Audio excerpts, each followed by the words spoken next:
میں عرض کر رہا تھا کہ اصل ہے معمولات، تو معمولات میں جہاں وہ نماز وغیرہ اس کے بغیر تو کوئی چارہ نہیں.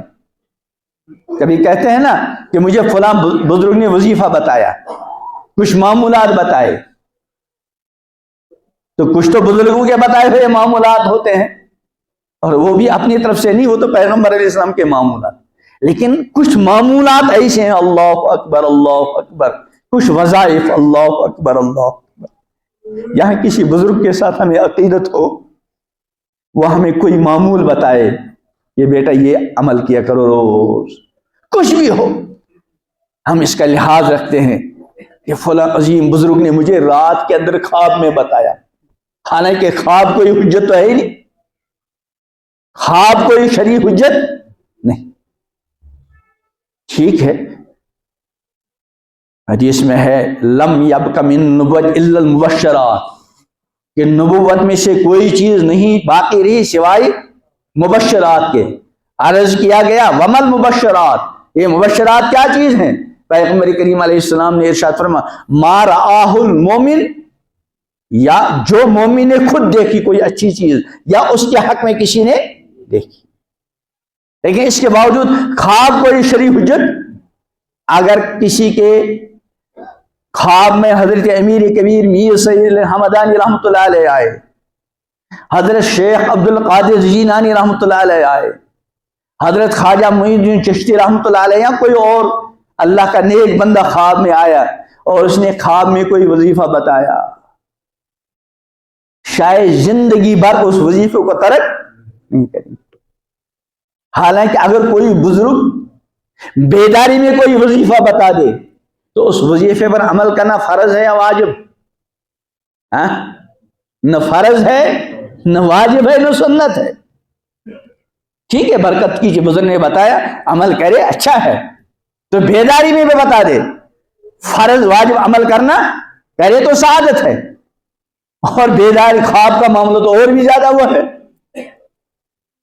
اگر کسی کے خواب میں امام الانبیاء حضرت محمد عربی صلی اللہ علیہ وسلم آ جائیں اور خواب میں کسی چیز کو حکم دیں، بہت بڑی سعادت ہے کہ پیغمبر علیہ السلام کوئی خواب میں آ کر اور پھر کوئی چیز بتا دے، بہت بڑی سعادت ہے اس پر عمل کرنا. لیکن بہرحال شرعی حجت. اسی لیے اگر پیغمبر علیہ السلام نے بیداری میں کوئی حکم دیا ہے اور پھر اور بیداری میں جو حکم دیا وہ ہم کو خود نہیں دیا، وہ تو صحابہ رضوان اللہ علیہ اجمعین کو ملا، پھر تابعین کو، پھر تابع تابعین کو، اور درجنوں واسطوں سے وہ ہم تک پہنچا. اور ادھر امام الانبیاء حضرت محمد عربی صلی اللہ علیہ وسلم نے خواب میں آ کر کوئی حکم ہم کو دیا بلا واسطہ، لیکن ہم نے تقابل کیا. وہ جو درجنوں واسطے سے بیداری والا حکم مجھ تک پہنچا ہے وہ کچھ اور ہے، اور یہاں امام الانبیاء حضرت محمد عربی علیہ السلام نے خواب میں مجھ کو جو حکم دیا ہے وہ اس کے برخلاف ہے. تو بتائیے کون سے حکم پر عمل کرنا ہے؟ بیداری والے. حالانکہ خواب میں پیغمبر علیہ السلام کی زیارت عظیم سعادت، اللہ ہم سب کو بار بار عطا کرے، بار بار عطا کرے. پھر کوئی پیغمبر علیہ السلام نصیحت کرے تو اللہ اکبر اللہ اکبر. تو میں اصل میں یہ سمجھانا چاہ رہا تھا کہ کوئی بزرگ آ کر خواب میں کچھ بتا دے، زندگی بھر ترک نہیں کریں گے اس معمول کو. لیکن کس قدر افسوس کی بات ہے، اس پوری کائنات کے خالق و مالک نے ہمیں جو معمولات دیے ہیں، اللہ اکبر اللہ اکبر اللہ اکبر اللہ اکبر اللہ اکبر اللہ اکبر اللہ اکبر، کتنے عظیم معمول دیے. ان معمولات کو لے کر جبرائیل کو بھیجا علیہ السلام کو،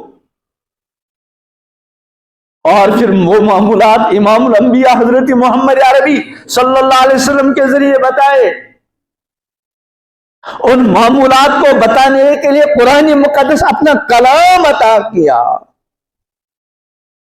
لیکن ہمارا ان عظیم معمولات کے ساتھ کیا معمول ہے؟ ہر کوئی اپنی جگہ اپنا محاسبہ تنہائی میں بیٹھ کر کرے. سب سے عظیم معمول جو اللہ نے ہر بندے پر لازم کیا وہ ہے 5 وقت کی نماز. کس اہتمام کے ساتھ اللہ اکبر اللہ اکبر وقت متعین کیا اور حکم دیا کہ ان معمولات کو میرے گھر میں آ کر پورے کرو. اور اگر کوئی ایسا موقع ہے کہ اللہ کے گھر میں نہیں آ سکتے تو فرمایا پیغمبر کریم علیہ السلام نے جعلت لی الارض مسجدا وطہورا، ساری کائنات کو معمولات پورا کرنے کی جگہ بنا دیا، مصلی پورا بچا دیا اللہ نے اس زمین کا، اس فرش کا. ہے اللہ اکبر. اللہ کے ان بتائے ہوئے معمولات کے ساتھ ہمارا کیا سلوک ہے؟ زیادہ سے زیادہ جمعے کی نماز پڑھ لی اور باقی اللہ ماشاء اللہ بہت کم. اللہ کا بتایا ہوا معمول نماز، اللہ اکبر اللہ اکبر. اور پھر اس معمول کو جس قدر اللہ کا بندہ اور اللہ کی بندی توجہ کے ساتھ اور جس کا بتلایا ہوا معمول ہے اس کی عظمت کے استحضار کے ساتھ اس اللہ کے بتائے ہوئے معمول کو عمل میں لائے تو اللہ کی طرف سے دنیا میں ہی کیا کیا عنایتیں ہوتی ہیں انسان تصور بھی نہیں کر سکتا.